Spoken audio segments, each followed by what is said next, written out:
தள்ளுபடி, அத்தனை பேரும் அல்லம்படி. 6 முதல் 60% வரை ஆடி தள்ளுபடியுடன் super Saravana stores, Chennai, Madurai, Kovai.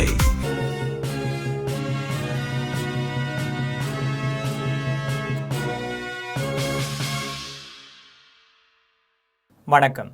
GeM செய்திகளுக்காக நான் உங்கள் குணா. இந்திய நேரப்படி இரவு 8:30 மணி செய்திகள். முதலில் ஜெம் தலைப்பு செய்திகளை காணலாம். வெண்கல பதக்கம் வென்ற சீமாவிற்கு வாழ்த்து தெரிவித்தார் பிரதமர் நரேந்திர மோடி. தற்போதைய சூழலில் தமிழ்நாடு முதலமைச்சர் ஜோசப் விஜய் கர்நாடகாவிற்கு வர வேண்டாம். கர்நாடக முதலமைச்சர் டி.கே. சிவகுமார் அறிவிப்பு. மேகதாட்டு அணை கட்டினால் தமிழகம் பாலைவனமாகிவிடும். அனைத்து கட்சி கூட்டத்தை கூட்ட வேண்டும் என முதலமைச்சர் ஜோசப் விஜய்க்கு எடப்பாடி பழனிசாமி வலியுறுத்தல். டாஸ்மாக் முறைகேடு வழக்கில் செந்தில் பாலாஜிக்கு முன்ஜாமீன் வழங்கி கைது செய்யவும் தடை விதித்தது உச்சநீதிமன்றம். பலுசிஸ்தான் மாகாணம் குவாட்டா பகுதியில் நிலக்கரி சுரங்கத்தில் ஏற்பட்ட வெடி விபத்தில் சிக்கி 34 பேர் உயிரிழப்பு. இனி விரிவான செய்திகளை காணலாம். வெண்கலம் பதக்கம் வென்ற சீமாவிற்கு பிரதமர் நரேந்திர மோடி வாழ்த்து தெரிவித்துள்ளார். 23வது காமன்வெல்த் விளையாட்டுப் போட்டி ஸ்காட்லாந்தின் கிளாஸ்கோ நகரில் விறுவிறுப்பாக நடைபெற்று வருகிறது. இதில் இந்தியா, ஆஸ்திரேலியா, இங்கிலாந்து உள்ளிட்ட 74 நாடுகளைச் சேர்ந்த ஆயிரக்கணக்கான வீரர் வீராங்கனைகள் பல்வேறு பிரிவுகளில் பதக்கங்களுக்காக போட்டியிட்டு வருகின்றனர். கிளாஸ்கோவில் உள்ள ஸ்காட்ஸ் டவுன் மைதானத்தில் நடைபெற்ற மகளிருக்கான வட்டம் எறிதல் இறுதிப் போட்டியில் இந்திய வீராங்கனை சீமா கலிராம்னா 58 புள்ளிகளில் 65 மீட்டர் தூரம் வட்ட எறிந்து வெண்கல பதக்கத்தை வென்றார். இந்த நிலையில் வெண்கல பதக்கம் வென்ற சீமாவிற்கு பிரதமர் நரேந்திர மோடி வாழ்த்து தெரிவித்துள்ளார். இது தொடர்பாக அவர் பேசும்போது, வெண்கல பதக்கம் வென்ற சீமாவிற்கு மனமார்ந்த வாழ்த்துக்கள் என்றும் அவரது விடாமுயற்சியும் சிறப்பான சாதனையும் இந்தியாவிற்கு பெருமை சேர்த்துள்ளது என்றும், மேலும் நம் நாட்டின் இளைஞர்களுக்கு ஊக்கமளிக்கும் முன்மாதிரியாகவும் திகழ்கிறது என்றும், எதிர்கால முயற்சிகளிலும் மேலும் பல வெற்றிகளையும் சாதனைகளையும் பெற மனமார்ந்த வாழ்த்துக்கள் என்று பிரதமர் நரேந்திர மோடி தெரிவித்துள்ளார். தமிழ்நாடு முதலமைச்சர் ஜோசப் விஜயை முதலில் கர்நாடகாவிற்கு வருமாறு அழைப்பு விடுத்த மாநில முதலமைச்சர் டி.கே. சிவகுமார் தற்போது திடீரென இப்போது வரவேண்டாம் என தெரிவித்துள்ளார். கர்நாடகாவிற்கும் தமிழ்நாட்டிற்கும் இடையே காவிரி நதிநீர் பிரச்சனை என்பது 100 ஆண்டுகளுக்கு மேலாகவும், மேகதாட்டு அணை பிரச்சனை என்பது 10 ஆண்டுகளுக்கு மேலாகவும் இருந்து வருகிறது. இத்தனை ஆண்டுகளாக இரு மாநிலங்களில் இருந்த முதலமைச்சர்களில் ஒரு சிலர் இந்த பிரச்சனையை தீர்க்க பேச்சுவார்த்தை மேற்கொண்டாலும் முடிவு எட்டப்படவில்லை. இந்நிலையில் தமிழக முதலமைச்சர் ஜோசப் விஜய், கர்நாடக முதலமைச்சர் டி.கே. சிவகுமார் ஆகியோர் ஆகஸ்ட் 3ஆம் தேதி நேரில் சந்தித்து பேச்சுவார்த்தை நடத்த தயாராகினார். அதே நேரத்தில் கர்நாடகாவில் பாஜக உள்ளிட்ட எதிர்க்கட்சிகள் தமிழகத்திற்கு தண்ணீர் கொடுக்கக்கூடாது என்று போராட்டத்தில் ஈடுபட தொடங்கினர். தமிழகத்திலும் பேச்சுவார்த்தைக்கு கர்நாடகா செல்லக்கூடாது என முதலமைச்சர் ஜோசப் விஜய்க்கு எதிர்ப்பு கிளம்பியது. திமுக தலைவர் மு.க. ஸ்டாலின், அதிமுக பொதுச் செயலாளர் எடப்பாடி பழனிசாமி, பாமக தலைவர் அன்புமணி ராமதாஸ், மார்க்சிஸ்ட் கம்யூனிஸ்ட் கட்சியின் மாநில செயலாளர் பே. சண்முகம் உள்ளிட்டோர் எதிர்ப்பு தெரிவித்து வந்தனர். இந்த நிலையில் தற்போதைய சூழலில் தமிழக முதலமைச்சர் ஜோசப் விஜய் கர்நாடகா வர வேண்டாம், சந்திப்பை பிறகு வைத்துக் கொள்ளலாம் என்று தெரிவித்துவிட்டனர். அதற்கு காவிரி பிரச்சனையில் கர்நாடக அரசிற்கு ஏற்பட்ட தொடர் பின்னடைவுதான் காரணம் என தெரிய வருகிறது. மேகதாட்டில் அணை கட்டினால் தமிழகம் பாலைவனமாகிவிடும் என்றும், உணர்வு பூர்வமான விவாதங்களில் விரிவான கருத்து பரிமாற்றம் நடத்த அனைத்து கட்சி கூட்டத்தை கூட்ட வேண்டும் என்று தமிழக அரசிற்கு எடப்பாடி பழனிசாமி வலியுறுத்தியுள்ளார். அதிமுக பொதுச் செயலாளர் எடப்பாடி பழனிசாமி சேலத்தில் செய்தியாளர்களை சந்தித்து பேசினார். அப்போது தமிழ்நாடு முதலமைச்சர் கர்நாடகா சென்று பேச்சுவார்த்தையில் கலந்து கொள்ள உள்ளதாக செய்திகள் வந்து கொண்டிருக்கின்றன. கர்நாடகாவுடன் பேச்சுவார்த்தை நடத்துவதை தமிழக முதலமைச்சர் தவிர்க்க வேண்டும், காவிரியில் நீர் திறக்க வேண்டும் என்ற தீர்ப்பை கர்நாடகா கடைபிடிக்கவில்லை என்றும், மேகதாட்டு அணை கட்ட கர்நாடகா முயல்வது வன்மையாக கண்டிக்கத்தக்கது என்றும், கர்நாடகாவுடன் பேச்சுவார்த்தை தீர்வு தராது என்றும் எடப்பாடி பழனிசாமி தெரிவித்துள்ளார். மேலும் அதிமுக ஆட்சியில் பல்வேறு தீர்ப்புகள் மூலம் தண்ணீர் பெற்று தந்தோம், மேகதாட்டு விவகாரத்தில் புதிய நடுவர் மன்றம் தேவையில்லை, காவிரி விவகாரத்தில் உச்சநீதிமன்றம் ஏற்கனவே தெளிவான தீர்ப்பு வழங்கியுள்ளது என்றும், கர்நாடக முதலமைச்சர் டி.கே. சிவக்குமார் இரு மாநில உறவுகளை சிதைக்கும் வகையில் பேசி வருகிறார். டி.கே. சிவக்குமாரின் பேச்சு வன்மையாக கண்டிக்கத்தக்கது என்றும், மேகதாட்டு அணை கட்டினால் தமிழகம் பாலைவனமாகிவிடும், உணர்வு பூர்வமான விவாதங்களில் விரிவான கருத்து பரிமாற்றம் நடத்த அனைத்து கட்சி கூட்டத்தை கூட்ட வேண்டும் எனவும், இதே கருத்தை பல அரசியல் தலைவர்களும் கூறி வரும் நிலையில் முதலமைச்சர் விஜய் இன்னும் வாய் திறக்கவில்லை. மௌன புரட்சி செய்வதில் வல்லவர், எதற்கும் பதிலளிக்கவில்லை.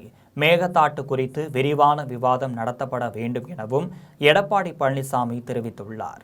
டாஸ்மாக் முறைகேடு வழக்கில் தமிழக முன்னாள் அமைச்சர் செந்தில் பாலாஜிக்கு உச்சநீதிமன்றம் முன்ஜாமீன் வழங்கியதுடன் அவரை கைது செய்யவும் தடை விதித்துள்ளது.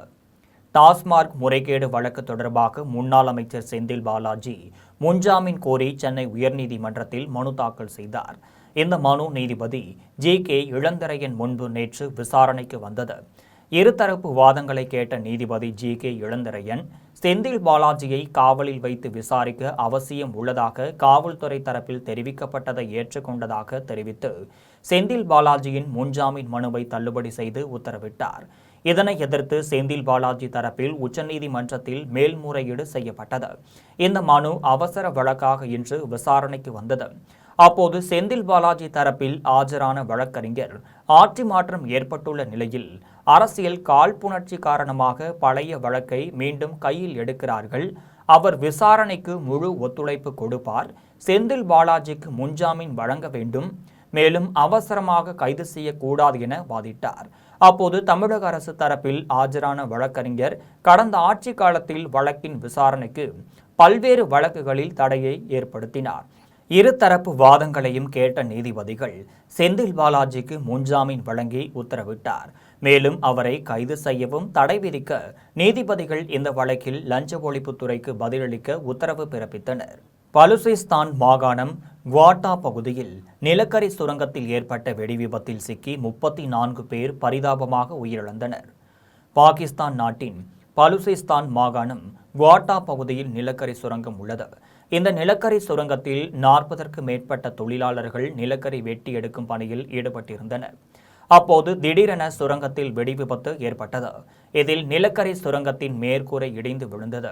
இதனால் தொழிலாளர்கள் அனைவரும் சுரங்கத்திற்குள் சிக்கிக் கொண்டனர். இந்த சம்பவம் குறித்து அறிந்த மீட்பு குழுவினர் விரைந்து சென்று மீட்பு பணியில் ஈடுபட்டனர். ஆனாலும் நிலக்கரி சுரங்க வெடி விபத்தில் சிக்கி 34 பேர் உயிரிழந்தனர். மேலும் 10க்கும் மேற்பட்டோர் இடுபாடுக்குள் சிக்கி உள்ளதால் அவர்களை மீட்கும் பணியில் மீட்பு குழுவினர் தொடர்ந்து ஈடுபட்டு வருகின்றனர். கோவையில் முன்னாள் படை வீரர்கள் அலுவலகத்தில் ஆய்வு மேற்கொண்ட அமைச்சர் சரத்குமார் நலத்திட்ட உதவிகளை பயனாளிகளுக்கு வழங்கினார். கோவை நீதிமன்றம் அருகே உள்ள முன்னாள் படை வீரர்கள் அலுவலகம் மற்றும் தமிழ்நாடு முன்னாள் படை வீரர்கள் கழக அலுவலகத்தில் தமிழ்நாடு மனிதவள மேலாண்மைத்துறை அமைச்சர் சரத்குமார் ஆய்வு மேற்கொண்டார். அப்போது கோவை மாநகராட்சி சார்பில் 2025ஆம் ஆண்டு வசூலிக்கப்பட்ட கொடிநாள் தொகை ரூபாய் 61,90,000க்கான காசோலையை மாநகராட்சி ஆணையாளர் கட்டாரவி தேஜா அமைச்சரிடம் வழங்கினார். அதனைத் தொடர்ந்து முன்னாள் படை வீரர்கள் 14 பேருக்கும் மற்றும் அவர்களது குடும்பத்தினருக்கும் ரூபாய் 5,60,000 மதிப்பிலான நலத்திட்ட உதவிகளை அமைச்சர் சரத்குமார் வழங்கினார். அதன் பின்னர் முன்னாள் படை வீரர் அலுவலகத்தில் ஆய்வு மேற்கொண்ட அமைச்சர் சரத்குமார் என்னென்ன திட்டங்கள் செயல்படுத்தப்பட்டு வருகிறது, என்னென்ன தேவைகள் தேவைப்படுகிறது என்பது குறித்து அங்குள்ள அலுவலர்களிடம் கேட்டறிந்தார். பெரியபாளையம் பவானியம்மன் திருக்கோவில் அருகே உள்ள மகளிர் சுகாதார வளாகத்தை தனிநபர் ஆக்கிரமிப்பில் இருந்து மீட்டு தர கோரி ஊரக வளர்ச்சித்துறை அலுவலகத்தில் மகளிர் சுய உதவிக்குழு உறுப்பினர்கள் கோரிக்கை மனு அளித்தனர். திருவள்ளூர் மாவட்டம் பெரியபாளையம் அடுத்த ஆத்துப்பாக்கம் ஊராட்சியில் 8000க்கும் மேற்பட்ட மக்கள் வசித்து வருகின்றனர்.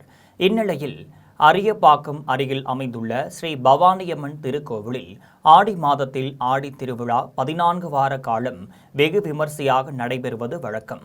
அதன்படி கோவிலுக்கு வரும் பெண்களுக்கென தனி சுகாதார குளியல் அறை வளாகம் கடந்த 30 ஆண்டுகளுக்கு முன்பு கட்டப்பட்டது.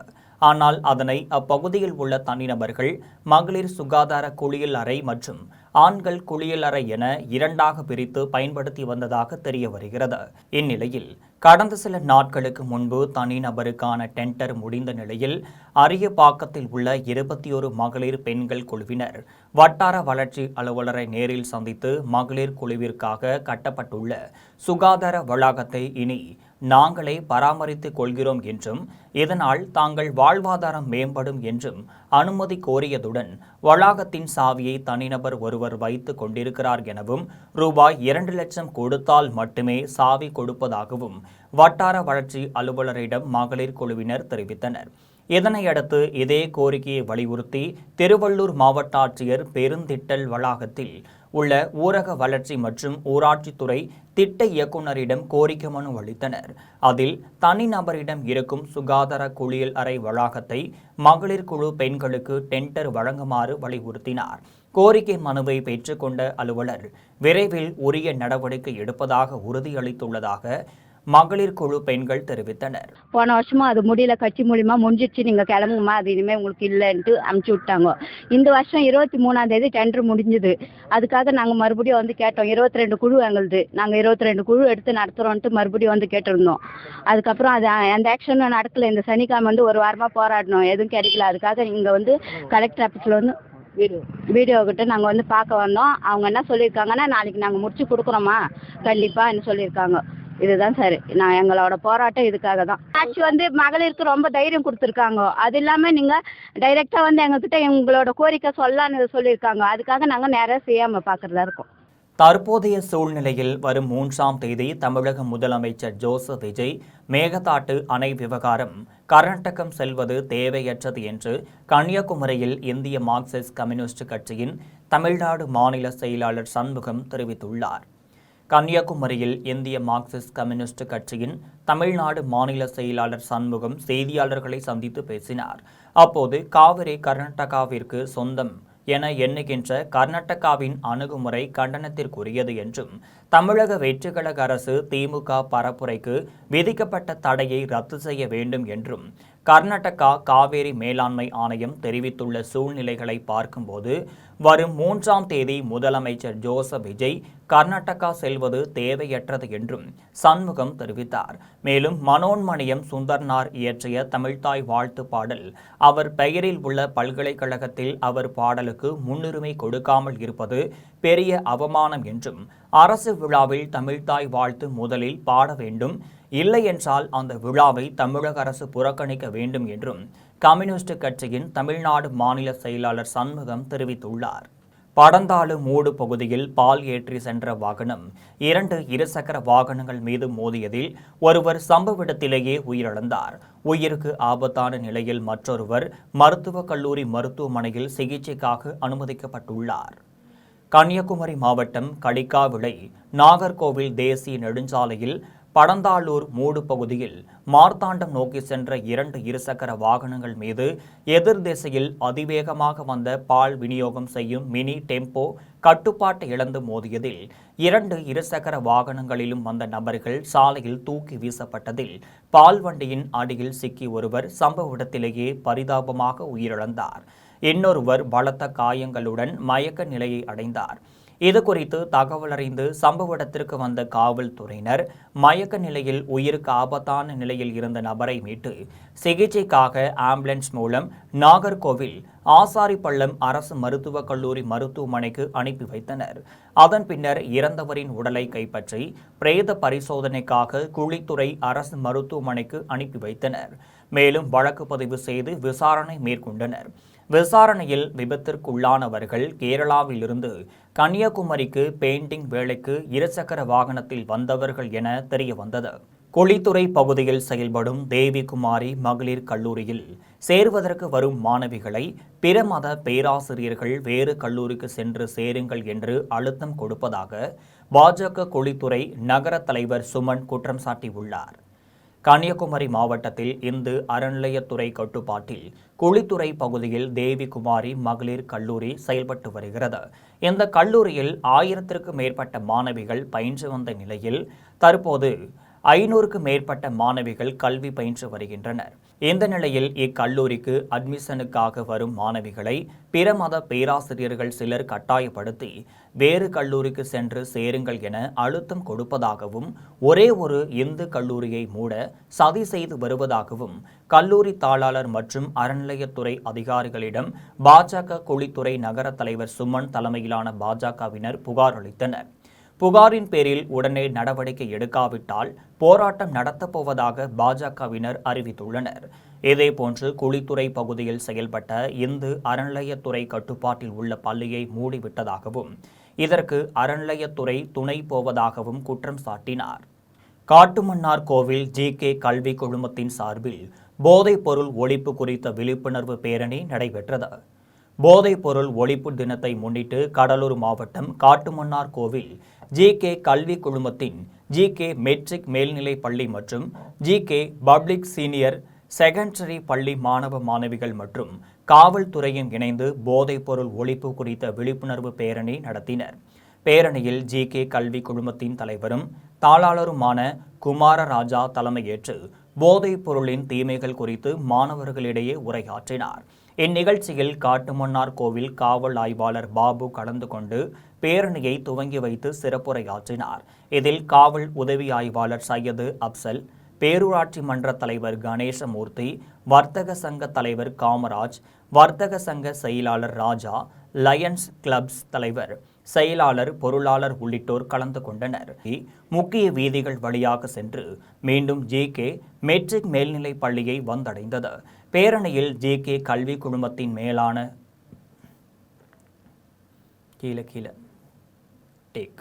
பேரணியில் ஜி.கே. கல்வி குழுமத்தின் மேலாண் இயக்குனரும் செயலாளருமான அருள் பேரணியில் ஜி.கே. கல்வி குழுமத்தின்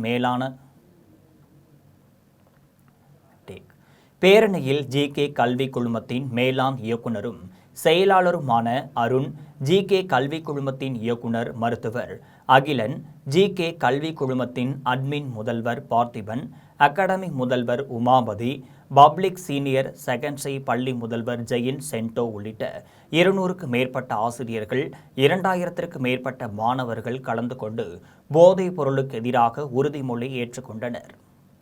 தாராபுரத்தில் போக்குவரத்து காவல் பிரிவும் தாராபுரம் ரோட்டரி சங்கமும் இணைந்து நடத்திய சாலை பாதுகாப்பு விழிப்புணர்வு நிகழ்ச்சியில் காவல் துணை கண்காணிப்பாளர் சிவகுமார் பங்கேற்று இருசக்கர வாகன ஓட்டிகளுக்கு ஹெல்மெட், மரக்கன்றுகள் வழங்கி விழிப்புணர்வு ஏற்படுத்தினார். திருப்பூர் மாவட்டம் தாராபுரத்தில் போக்குவரத்து காவல் பிரிவும் தாராபுரம் ரோட்டரி சங்கமும் இணைந்து சாலை விபத்துகளை தடுக்கும் நோக்கில் சாலை பாதுகாப்பு விழிப்புணர்வு நிகழ்ச்சியை நடத்தியது. நிகழ்ச்சிக்கு போக்குவரத்து ஆய்வாளர் மகேஸ்வரன் முன்னிலை வகித்தார். தாராபுரம் உடுமலை சாலை சிக்னல் பகுதியில் நடைபெற்ற நிகழ்ச்சிக்கு தாராபுரம் காவல் துணை கண்காணிப்பாளர் சிவகுமார் தலைமை வகித்து சிறப்புரையாற்றினார். அப்போது சாலை பாதுகாப்பு விதிகளை பொதுமக்கள் கட்டாயம் பின்பற்ற வேண்டும் என்று வலியுறுத்தினார். மேலும் இருசக்கர வாகனங்களில் பயணிப்பவர்கள் கட்டாயம் தலைக்கவசம் அணிய வேண்டும் என்றும் 4 சக்கர வாகனங்களில் முன்பக்க இருக்கைகளில் அமர்பவர்கள் சீட் பெல்ட் அணிவதை வழக்கமாக்கிக் கொள்ள வேண்டும் என்றும் அறிவுறுத்தினார். மேலும் போதையில் வாகன ஓட்டுதல், அதிவேகமாக வாகனம் இயக்குதல், வாகனம் ஓட்டும்போது செல்போன் பயன்படுத்துதல் போன்றவை உயிரிழப்பை ஏற்படுத்தும் என்பதால் அவற்றை முற்றிலும் தவிர்க்க வேண்டும் என்றும், போக்குவரத்து சிக்னல் மற்றும் சாலை விதிகளை தவறாமல் கடைபிடிக்க வேண்டும் என்றும், ஆம்புலன்ஸ், தீயணைப்பு வாகனங்களுக்கு உடனடியாக வழிவிட வேண்டும் என்றும் துணை கண்காணிப்பாளர் சிவகுமார் அறிவுறுத்தினார். பள்ளி, கல்லூரி மற்றும் மருத்துவ பகுதிகளில் தேவையற்ற ஒலி எழுப்பாமல் செல்ல வேண்டும் என்றும் பொதுமக்களிடம் விழிப்புணர்வு ஏற்படுத்தினார். அதனைத் தொடர்ந்து ஊர் காவல் படை வீரர்கள் மற்றும் பொதுமக்கள் என மொத்தம் 100 பேருக்கு இலவச தலைக்கவசங்களை வழங்கினார். மேலும் உடுமலை சிக்னல் பகுதியில் தலைக்கவசம் அணிந்த இருசக்கர வாகனங்களில் வந்த ஓட்டுநர்களுக்கு மரக்கன்றுகள் வழங்கி காவல்துறையினர் பாராட்டு தெரிவித்தனர். அதேபோல் 4 சக்கர வாகனங்களில் இருபுறமும் சீட் பெல்ட் அணிந்து வந்த வாகன ஓட்டிகளுக்கு சாலை பாதுகாப்பு குறித்த துண்டு பிரசுரங்கள், இனிப்புகள், மரக்கன்றுகள், துணிப்பைகள் மற்றும் விதை பந்துகள் வழங்கி வாழ்த்துக்கள் தெரிவித்தனர். தாராபுரம் காவல் ஆய்வாளர் ராமச்சந்திரன் உள்ளிட்ட காவல்துறையினர், ரோட்டரி சங்க நிர்வாகிகள், ஊர் காவல் படை வீரர்கள், தன்னார்வலர்கள் மற்றும் ஏராளமான பொதுமக்கள் கலந்து கொண்டனர். அரக்கோணம் நகராட்சியில் சேதமடைந்த தேசிய கொடியை மரியாதையுடன் அகற்றாமல் அவமதிக்கும் விதமாக வெட்ட வெளியில் வைத்துள்ளதாக சமூக ஆர்வலர்கள் குற்றம் சாட்டுகின்றனர். ராணிப்பேட்டை மாவட்டம் அரக்கோணம் நகராட்சி அலுவலகத்தில் தினமும் காலையில் தேசிய கொடி ஏற்றப்பட்டு மாலை இறக்கப்பட்டு அதை பாதுகாப்பாக வைக்கப்படுவது வழக்கம். அதன்படி ஏற்றப்படும் கொடி சேதமடைந்தால் அதனை எரிவூட்டுதல் அல்லது புதைத்தல் ஆகிய 2 செயல்முறைகளை செய்வதற்காக முழுமையாக மரியாதையுடன் தேசிய கொடியை அகற்ற வேண்டும். அதையும் பொது இடங்களுக்கு வெளியே தனிப்பட்ட முறையில் கண்ணியமாக செய்ய வேண்டும் என்பது விதிமுறை. ஆனால் அரக்கோணம் நகராட்சியில் சேதமடைந்த தேசிய கொடியை அவமதிக்கும் விதமாக சன்சைடு மேல் வெட்ட வெளியில் மடித்து வைத்துள்ளனர். இது தேசிய கொடியை அவமதிக்கும் செயல் என சமூக ஆர்வலர்கள் குற்றம் சாட்டுகின்றனர். மேலும் உடனடியாக தேசிய கொடியை அகற்றி அதற்கு உண்டான மரியாதை அளிக்க வேண்டும் என சமூக ஆர்வலர்கள் கோரிக்கை விடுத்துள்ளனர். சொர்ணாமலை கிருஷ்ணா நகரில் பிரதான சாலையை இணைக்கும் சாலையை தரமான முறையில் சாலை சீரமைக்க வேண்டும் என்று கிருஷ்ணா நகர் பகுதி மக்கள் கோரிக்கை வைத்துள்ளனர். தூத்துக்குடி மாவட்டம் கோவில்பட்டி சொர்ணாமலையில் உள்ள கதிர்வேல் முருகன் கோவில் கீழ்ப்பகுதியிலிருந்து கிருஷ்ணா நகரின் பிரதான சாலையை இணைக்கும் சாலையில் அரசு கலை மற்றும் அறிவியல் கல்லூரியும் அரசு கல்லூரியின் செயற்கை புல்வெளி ஹாக்கி மைதானம் கல்லூரி மாணவ மாணவிகள் தங்கும் விடுதிகள் கால்நடை மருந்தகம் ஆகியவை செயல்பட்டு வருகிறது. இந்த நிலையில் குண்டும் குழியுமாக உள்ள சாலையை சீரமைக்க வேண்டும் என பொதுமக்கள் கோரிக்கை வைத்தனர். இதனையடுத்து கிருஷ்ணா நகர் பிரதான சாலையில் குண்டும் குழியுமாக உள்ள பகுதிகளில் பேட்ச் ஒர்க் செய்வதற்கு ஒப்பந்தம் விடப்பட்டு பணிகள் நடைபெற்றன. ஆனால் அந்த பணிகள் முறையாக மேற்கொள்ளப்படவில்லை என்றும் தரமற்ற முறையில் நடைபெற்றுள்ளதாகவும் அப்பகுதி பொதுமக்கள் குற்றம் சாட்டுகின்றனர். மேலும் லேசாக காலை வைத்து மிதித்தாலே பெயர்ந்து விடும் நிலையில்தான் பணிகள் பெயரளவிற்கு நடைபெற்றுள்ளதாகவும் பணிகள் குறித்து அதிகாரிகள் உரிய ஆய்வு செய்து நடவடிக்கை எடுக்க வேண்டும் என்றும் தரமான முறையில் சாலை சீரமைக்க வேண்டும் என்றும் கிருஷ்ணா நகர் பகுதி மக்கள் கோரிக்கை வைத்துள்ளனர். முதலமைச்சர் கீழ் இயங்கும் துறையின் அதிகாரியை தாவேகா பகுதி செயலாளர் சட்டமன்ற உறுப்பினர் முன்பு ஒருமையில் பேசிய வீடியோ சமூக வலைதளங்களில் வெளியாகி பெரும் பரபரப்பை ஏற்படுத்தியது. முதலமைச்சர் ஜோசப் விஜய் இல்லம் சென்னை நீலாங்கரையில் இயங்கி வரும் சென்னை குடிநீர் வாரிய 192வது அலுவலகத்தில் பணியில் இருந்த உதவி பொறியாளரை சோழிங்கநல்லூர் சட்டமன்ற உறுப்பினர் முன்னிலையில் மக்கள் பிரதிநிதி அல்லாத தாவேகா பகுதி செயலாளர் தனசேகரன் என்பவர் வாயா போயா என கண்மூடித்தனமாக தரக்குறைவாக ஒருமையில் பேசும் வீடியோ சமூக வலைதளங்களில் வைரலாகி வருகிறது. இது குறித்து விசாரித்த போது நீலாங்கரை ராஜாஜி நகரில் கடந்த 10 நாட்களுக்கு முன்பு குடிநீர் பைப்பு உடைப்பு ஏற்பட்டு குடிநீர் பிரச்சனை நிலவியதாகவும் குடிநீர் வாரிய அதிகாரி பிரபு பொதுமக்களின் கேள்விக்கு அலட்சியமாக பதில் அளித்ததாக அப்பகுதி சட்டமன்ற உறுப்பினர் ஈசிஆர் சரவணனிடம் புகார் தெரிவித்துள்ளனர். இதனையடுத்து சட்டமன்ற உறுப்பினர் ஈசிஆர் சரவணன் நீலாங்கரையில் உள்ள 192வது சென்னை குடிநீர் வாரிய அலுவலகத்திற்கு சென்று அங்கிருந்த உதவி பொறியாளர் பிரபுவிடம் குடிநீர் பிரச்சினை குறித்து கேள்வி எழுப்பிய போது முறையாக பதிலளிக்காமல் அலட்சியமாக பேசியதாக கூறப்படுகிறது. இதனால் ஆத்திரமடைந்த சட்டமன்ற உறுப்பினரின் ஆதரவாளர்களான தாவேகா பகுதி செயலாளர் தனசேகரன் என்பவர் சட்டமன்ற உறுப்பினர் வந்ததும் தெரியுமா தெரியாதா உனக்கு நெக்களா பேசிவிட்டு இருக்க உனக்கு வேலை தெரியலனா போயா என அதிகாரியை சத்தம் போட்டு தாவேகாவினர் ஆளுக்கு ஒருமையில் பேசி உள்ளனர் என்பது தெரிய வந்தது. பயிர்க்கடனை முழுமையாக தள்ளுபடி செய்ய வேண்டும் என வலியுறுத்தி கோவை ஆட்சியர் அலுவலகத்தில் குறை தீர்க்கும் கூட்டத்தை புறக்கணித்து விவசாயிகள் போராட்டத்தில் ஈடுபட்டனர். கோவை மாவட்ட ஆட்சியர் அலுவலகத்தில் ஒவ்வொரு மாதமும் நடைபெறும் விவசாயிகள் குறை தீர்க்கும் நாள் கூட்டம் என்று நடைபெற்றது. கூட்டத்தில் பங்கேற்க வந்த தமிழ்நாடு விவசாய சங்க தலைவர் பழனிசாமி தலைமையில் பல்வேறு விவசாய சங்கங்களைச் சேர்ந்த விவசாயிகள் கூட்டத்தை புறக்கணித்து ஆட்சியர் அலுவலக வளாகத்தில் அமர்ந்து போராட்டத்தில் ஈடுபட்டனர். அப்போது தமிழக வெற்றிக் கழகத்தின் தலைவர் ஜோசப் விஜய் தேர்தல் அறிக்கையில் கூறியது போல் விவசாயிகளின் பயிர் கடன்களை எந்த நிபந்தனையின்றியும் முழுமையாக தள்ளுபடி செய்ய வேண்டும் என வலியுறுத்தினர். மேலும் பயிர் சாகுபடிக்காக வங்கிகளில் பெற்ற கடனை திருப்பி செலுத்த முடியாமல் ஏராளமான விவசாயிகள் பொருளாதார நெருக்கடியில் சிக்கி தவிப்பதாகவும் இதனால் கடன் சுமை நாளுக்கு நாள் அதிகரித்து வருவதாகவும் தெரிவித்தனர். மேலும் விவசாயிகளின் நலனை கருத்தில் கொண்டு பயிர் கடன்களை முழுமையாக தள்ளுபடி செய்வதோடு விவசாயத்திற்கு தேவையான அனைத்து உதவிகளையும் அரசு வழங்க வேண்டும் என வலியுறுத்தி கண்டன கோஷங்களை எழுப்பினர்.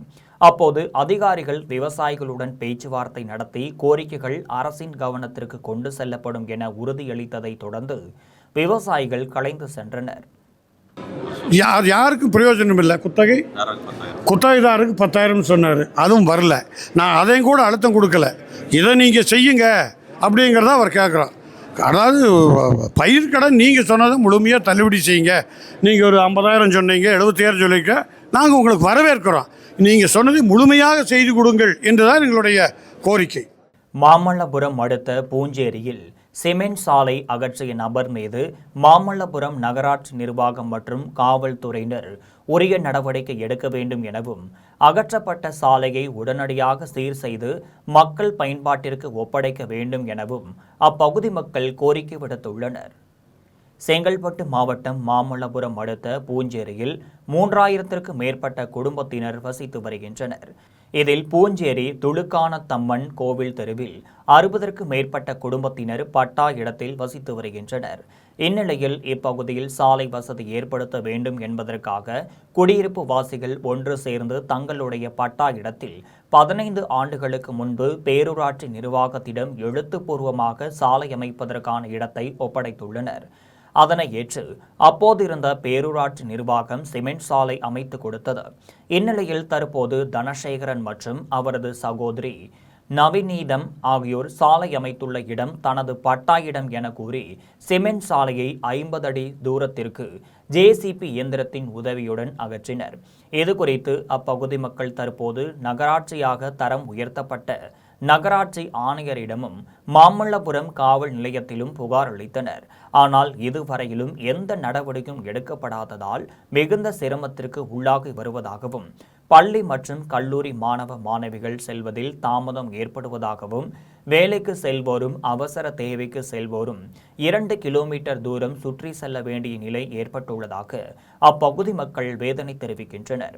மேலும் சிமெண்ட் சாலையை அகற்றிய நபர்கள் மீது மாமல்லபுரம் நகராட்சி நிர்வாகம் மற்றும் காவல்துறையினர் உரிய நடவடிக்கை எடுக்க வேண்டும் எனவும் அகற்றப்பட்ட சாலையை உடனடியாக சீர் செய்து மக்கள் பயன்பாட்டிற்கு ஒப்படைக்க வேண்டும் எனவும் அப்பகுதி மக்கள் கோரிக்கை விடுத்தனர். ரோடு போட்டு கொடுக்கணும் சார். இதனால எங்களுக்கு நிறைய பாதிப்பாகுது. போயிட்டு வர முடியல, பசங்க ஃப்ரீயா இது பண்ண முடியல.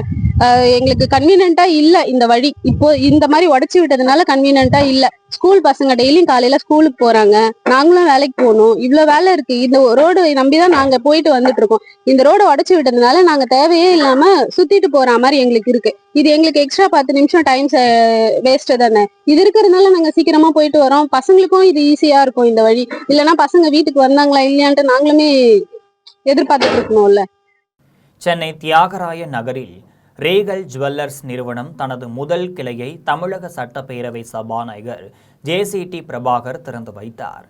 சென்னை தியாகராய நகரில் வடக்கு உஸ்மான் சாலையில் நகை விற்பனை நிறுவனமான ரேகல் ஜுவல்லர்ஸ் நிறுவனம் தனது முதல் கிளையை தமிழக சட்டப்பேரவை சபாநாயகர் ஜேசிடி பிரபாகர் குத்துவிளக்கு ஏற்றி வைத்து புதிய கிளையை திறந்து வைத்தார். கடையை பார்வையிட்டார். நிகழ்ச்சியை தொடர்ந்து ரேகல் ஜுவல்லர்ஸ் நிறுவனத்தின் கணேஷ் செய்தியாளர்களை சந்தித்து பேசினார். அப்போது கேரளா மற்றும் கர்நாடகாவை தொடர்ந்து தற்போது தமிழகத்தில் முதல் கிளையை தொடங்கியிருப்பதாக தெரிவித்தார். இதனைத் தொடர்ந்து அடுத்த கட்டமாக புதுச்சேரியிலும் கிளை திறக்க திட்டமிட்டுள்ளதாகவும் அடுத்த 2 ஆண்டுகளில் தமிழகத்தின் முக்கிய நகரங்களில் பல புதிய கிளைகளை தொடங்க திட்டமிட்டுள்ளதாகவும் தமிழகத்தில் கால் பதித்திருப்பது ரேகல் ஜுவல்லர்ஸ் நிறுவனத்திற்கு மகிழ்ச்சி அளிப்பதாகவும் கணேஷ் தெரிவித்தார். மேலும் அமைச்சர் ஆனந்தின் பாதுகாப்பில் இந்த பகுதியும் வணிக நிறுவனங்களும் செயல்பட்டு வருவதாக தெரிவித்த அவர் தமிழக வியாபாரத்திற்கு உகந்த மாநிலம் திகழ வேண்டும் என்றும் லஞ்சம் மற்றும் ஊழல் இல்லாத அமைதியான சூழல் நிலவ வேண்டும் என்றும் ரேகல்ஸ் ஜுவல்லர்ஸ் நிறுவனத்தின் கணேஷ் தெரிவித்தார். தமிழர் எழுச்சி நாளான ஆகஸ்ட் 17இல் உளுந்தூர்பேட்டையில் நடைபெறும் தமிழ் தேசிய எழுச்சி மாநாடு குறித்து ஆலோசனை கூட்டம் ஆம்பூரில் நடைபெற்றது. விடுதலை சிறுத்தைகள் கட்சியின் தலைவரும் எழுச்சி தமிழருமான தொல் திருமாவளவன் ஆணைக்கிணங்க தமிழர் எழுச்சி நாளான ஆகஸ்ட் 17 உளுந்தூர்பேட்டையில் நடைபெறும் தமிழ் தேசிய எழுச்சி மாநாடு குறித்து திருப்பத்தூர் மாவட்ட செயற்குழு கூட்டம் ஆம்பூரில் நடைபெற்றது. கூட்டத்திற்கு மாவட்ட செயலாளர் பிரகாசம் தலைமை தாங்கினார். கூட்டத்திற்கு சிறப்பு அழைப்பாளராக மாநில பொருளாளர் பாலாஜி, மண்டல செயலாளர் வழக்கறிஞர் சந்திரன், கலை இலக்கிய முதன்மை செயலாளர் கவிஞர் யாழன் ஆதி ஆகியோர் கலந்து கொண்டு சிறப்புரையாற்றினர். இதில் யுவராஜ், மாவட்ட பொருளாளர் தினேஷ், மாவட்ட துணை செயலாளர்கள் நாகப்பன், சரவணன், ரவி, மணிக்குமார், சுந்தரராஜன், மாவட்ட நிர்வாக குழு உறுப்பினர்கள் பிரான்சிஸ், ரவிக்குமார், சாமி, ஒன்றிய செயலாளர்கள் வெங்கடேசன், வழக்கறிஞர் சுதாகர், மாதனூர் மேற்கு சாம் சரவணன், மாதனூர் வடகிழக்கு மதன்குமார், அணைக்கட்டு தெற்கு சங்கரி உட்பட பலர் கலந்து கொண்டனர். சென்னை குரோம்பேட்டையில் சூதாட்ட கிளப் நடத்தி வந்த நபரை காவல்துறையினர் கைது செய்து சூதாட்டம் ஆட வந்தவர்களிடம் ரூபாய் 9 லட்சத்தை பறிமுதல் செய்தனர். குரோம்பேட்டை நியூ காலனியில் 2வது பிரதான சாலையில் உள்ள ஒரு வீட்டில் சட்டவிரோதமாக சூதாட்ட கிளப் நடத்தி வருவதாக குரோம்பேட்டை காவல் நிலையத்திற்கு ரகசிய தகவல் கிடைத்தது. தகவலின் அடிப்படையில் குரோம்பேட்டை காவல்துறையினர் சூதாட்டம் நடைபெற்ற வீட்டிற்கு சென்று சோதனை நடத்தினர். அப்போது 34 நபர்கள் சூதாட்டத்தில் ஈடுபட்டது தெரியவந்தது. இதனையடுத்து அனைவரையும் காவல்துறையினர் கைது செய்து குரோம்பேட்டை காவல் நிலையத்திற்கு அழைத்து சென்று விசாரணை மேற்கொண்ட போது சூதாட்ட கிளப்பை நடத்தி வந்தவர் ரங்கா என்பதும் மற்றவர்கள் சூதாட்டம் விளையாட வந்தவர்கள் எனவும் தெரியவந்தது. இதையடுத்து அவர்களிடம் இருந்து ரூபாய் 9 லட்சத்தை காவல்துறையினர் பறிமுதல் செய்ததோடு ரங்கா மீது வழக்கு பதிவு செய்து நீதிமன்றத்தில் ஆஜர்படுத்தி சிறையில் அடைத்தனர். மேலும் சூதாட்டத்திற்கு உடந்தையாக செயல்பட்ட 3 பேரை காவல்துறையினர் தேடி வருகின்றனர். சென்னை ஆதம்பாக்கத்தில் அமைந்துள்ள ஸ்ரீ கங்கையம்மன் ஆலயத்தில் நடைபெற்ற ஆடி மாத பால்குட விழாவில் ஜெம் தொலைக்காட்சியின் நிறுவனர் என் சீதாபதி அண்ணாச்சி பங்கேற்று விழாவை சிறப்பித்தார். சென்னை ஆதம்பாக்கத்தில் மேடவாக்கம் செல்லும் பிரதான சாலையில் அமைந்துள்ள அருள்மிகு ஸ்ரீ கங்கையம்மன் ஆலயத்தில் ஆடி மாத திருவிழாவின் முதல் நாளான இன்று அம்மனுக்கு காப்பு கட்டும் நிகழ்ச்சி நடைபெற்றது. அதனைத் தொடர்ந்து பெண்கள், குழந்தைகள் என 200க்கும் மேற்பட்டோர் பால்குடம் சுமந்து கொண்டு ஊர்வலமாக சென்று ஸ்ரீ கங்கையம்மன் ஆலயத்திற்கு வந்தடைந்தனர். அதன் பின்னர் அம்மனுக்கு பாலபிஷேகம் செய்து நேர்த்திக்கடன் செலுத்தினர். அதனைத் தொடர்ந்து அம்மனுக்கு வண்ண மலர்களாலும் பட்டாடைகளாலும் அலங்காரம் செய்யப்பட்டு தீபார்த்தனை காண்பிக்கப்பட்டது. கோவில் தர்மகர்த்தா கங்காதரன், துணைத் தலைவர் சங்கர், ராஜேஷ் ஆகியோர் தலைமையில் நடைபெற்ற விழாவில் மக்கள் சேவையில் சிறந்து விளங்கும் உபயதாரரும் ஜெம் தொலைக்காட்சி நிறுவனருமான என் சீதாபதி மற்றும் ஜேபி என்டர்பிரைசஸ் பாஸ்கரன் உள்ளிட்ட ஏராளமான பொதுமக்கள் கலந்து கொண்டு ஸ்ரீ கங்கையம்மனை வழிபட்டனர். ஸ்ரீபெரும்புதூர் அடுத்த வடிகால் பகுதியில் அமைந்துள்ள தீபாஞ்ச அம்மன் திருக்கோவிலில் ஆடி மாத விழா வெகு விமரிசையாக நடைபெற்றது. காஞ்சிபுரம் மாவட்டம் ஸ்ரீபெரும்புதூர் அடுத்த வடிகால் பகுதியில் அமைந்துள்ள தீபாஞ்ச அம்மன் திருக்கோவிலில் ஆண்டுதோறும் ஆடி மாதத்தில் காப்பு கட்டி விரதம் இருந்த பக்தர்கள் முளைப்பாறை எடுத்தும் தேங்காய் உருட்டி நேர்த்திக்கடன் செலுத்தும் நிகழ்ச்சியும் பொங்கல் வைத்து கோள்வார்க்கும் நிகழ்ச்சியும் நடைபெறுவது வழக்கம். அதன்படி இந்த ஆண்டு ஆடி மாத விழாவில் தீபாஞ்ச அம்மனுக்கு பால், சந்தனம், மஞ்சள் உள்ளிட்ட திரவிய பொருட்களால் அபிஷேகம் செய்யப்பட்டு வண்ண மலர்களாலும் பட்டாடைகளாலும் அலங்காரம் செய்யப்பட்டு தீபார்த்தனை நடைபெற்றது. விழாவில் விரதமிருந்த பக்தர்கள் மற்றும் வடக்கால் பகுதி மக்கள் முளைப்பாறையை ஊர்வலமாக எடுத்து சென்று தேங்காய் உருட்டுதல் செய்து நேர்த்திக்கடன் செலுத்தினர். மேலும் அம்மனுக்கு பொங்கல் வைத்து படையிலிட்டு வழிபாடு செய்து பொதுமக்களுக்கு கூழ் வார்த்து நேர்த்திக்கடன் செலுத்தினர். விழாவில் வல்லம் ஊராட்சி மன்ற தலைவர் விமலா தேவி தர்மா, வடகால் அதிமுக சங்கர், வல்லம் ஊராட்சி மன்ற முன்னாள் துணைத் தலைவர் VS குப்பன், காங்கிரஸ் மாவட்ட பொதுச் செயலாளர் SC துரை பிரவீன் தலைவர் வடிகால் பாண்டியராஜ், காங்கிரஸ் பொதுக்குழு உறுப்பினர் பார்த்திபன் மற்றும் வடகால் கிராம பொதுமக்கள் என ஏராளமானோர் கலந்து கொண்டு தீபாஞ்ச அம்மனை வழிபட்டனர். ராமநாதபுரம் ராஜமாரியம்மன் திருக்கோவிலில் ஆடி 3வது வெள்ளியை முன்னிட்டு சிறப்பு அபிஷேகம் மற்றும் பூஜைகள் நடைபெற்றது. ராமநாதபுரம் சமஸ்தான தேவஸ்தானத்திற்கு பாத்தியப்பட்ட ஸ்ரீ அள்ளி கண்மாய் ராஜமாரியம்மன் திருக்கோவிலில் ஆடி வெள்ளியை முன்னிட்டு ஆண்டுதோறும் சிறப்பு அபிஷேகம் மற்றும் அலங்காரங்கள் நடைபெறுவது வழக்கம். அதன்படி இந்த ஆண்டு ராஜமாரியம்மன் திருக்கோவிலில் ஆடி மாத வெள்ளிக்கிழமையன்று பக்தர்களால் வழங்கப்பட்ட 3000 லிட்டர் பால், 1000 லிட்டர் தயிர் மற்றும் ரோஜா பூ பொடி மற்றும் செம்பருத்தி பூ பொடி திரவிய பொடி ஆகியவற்றாலும் தேன், பஞ்சாமிர்தம், சந்தனம், சந்தன தைலம் போன்ற பல வகையான மூலிகை பொருட்களாலும் அபிஷேகம் நடைபெற்றது. அதன் பின்னர் வண்ண மலர்களாலும் பட்டாடைகளாலும் அலங்கரிக்கப்பட்டு சிறப்பு பூஜை நடைபெற்றது. முன்னதாக ஏராளமான பக்தர்கள் கலசங்களில் மஞ்சள் நீர் கொண்டு வந்து கோவிலை சுற்றி வந்து அதன் நீரை அம்மனுக்கு அபிஷேகத்திற்காக பூசாரியிடம் கொடுத்தனர். அதன் பின்னர் மூலிகை அபிஷேகங்களுடன் பக்தர்களின் மஞ்சள் நீராலும் அபிஷேகம் செய்தனர். அதன் பின்னர் ஸ்ரீ அள்ளி கண்மாய் ராஜ மாரியம்மன் ஊஞ்சல் அலங்காரத்தில் பக்தர்களுக்கு அருள் பாலித்தார். ஆடிவெள்ளி விழாவில் ஏராளமான பக்தர்கள் கலந்து கொண்டு ஸ்ரீ அள்ளி கண்மாய் ராஜ மாரியம்மனை வழிபட்டனர். விழாவில் கலந்து கொண்ட அனைத்து பக்தர்களுக்கும் கூழ் மற்றும் விதவிதமான அன்னதானங்கள் வழங்கப்பட்டது. விழாவிற்கான ஏற்பாடுகளை தலைமை பூசாரி ராஜா தலைமையிலான பூசாரிகள் செய்திருந்தனர். மீண்டும் ஜெம் தலைப்பு செய்திகள். வெண்கல பதக்கம் வென்ற சீமாவிற்கு வாழ்த்து தெரிவித்தார் பிரதமர் நரேந்திர மோடி. தற்போதைய சூழலில் தமிழ்நாடு முதலமைச்சர் ஜோசப் விஜய் கர்நாடகாவிற்கு வர வேண்டாம். கர்நாடக முதலமைச்சர் டி.கே. சிவகுமார் அறிவிப்பு. மேகதாட்டு அணை கட்டினால் தமிழகம் பாலைவனமாகிவிடும். அனைத்து கட்சி கூட்டத்தை கூட்ட வேண்டும் என முதலமைச்சர் ஜோசப் விஜய்க்கு எடப்பாடி பழனிசாமி வலியுறுத்தல். டாஸ்மாக் முறைகேடு வழக்கில் செந்தில் பாலாஜிக்கு முன்ஜாமீன் வழங்கி கைது செய்யவும் தடை விதித்தது உச்சநீதிமன்றம். பலுசிஸ்தான் மாகாணம் குவாட்டா பகுதியில் நிலக்கரி சுரங்கத்தில் ஏற்பட்ட வெடி விபத்தில் சிக்கி 34 பேர் உயிரிழப்பு. இத்துடன் ஜெம் செய்திகள் நிறைவடைகின்றனர். மீண்டும் ஜெம் செய்திகள் இரவு 12 மணிக்கு. உடனுக்குடன் செய்திகளை காண gemlive.tv என்ற இணையதளத்தில் இணைந்திருங்கள். நன்றி, வணக்கம்.